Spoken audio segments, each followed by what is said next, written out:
ಎಲ್ರಿಗೂ ನಮಸ್ಕಾರ. ಇವತ್ತು ಬೆಳಗ್ಗೆದು ಬ್ರೇಕ್ಫಾಸ್ಟು ತೋರಿಸ್ಕೊಡ್ತೀನಿ ನಾನು ಏನೇನು ತಿಂತಾ ಇದ್ದೀನಿ ಅಂತ.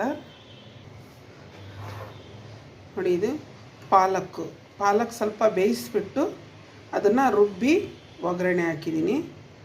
ಜೀರಿಗೆ, ಹಸಿಮೆಣ್ಸಿಕಾಯಿ, ಸ್ವಲ್ಪ ಬ್ಲ್ಯಾಕ್ ಪೆಪ್ಪರು, ಸ್ವಲ್ಪ ಸಾಲ್ಟ್ ಹಾಕಿ ಒಗ್ಗರಣೆ ಮಾಡಿ ಇಟ್ಕೊಂಡಿದ್ದೀನಿ.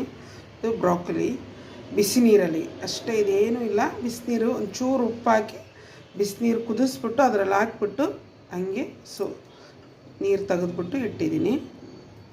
ಇದು juice amla, carrot, beetroot juice. ಇದು ಉಪ್ಪು ಹಾಕಿದ್ದೀನಿ, ಬ್ಲ್ಯಾಕ್ ಸಾಲ್ಟ್ ಇದು ಬೆಳಗ್ಗೆ ಬ್ರೇಕ್ಫಾಸ್ಟು. ನೋಡಿ, ಈ ಥರ ತಗೊಂಡು ಇದನ್ನು ಬೇಯಿಸ್ಬಾರ್ದು ಯಾವತ್ತೂ ಅಷ್ಟೇ. ಇದರಲ್ಲಿ ಈ ಥರ ಡಿಪ್ ಮಾಡಿ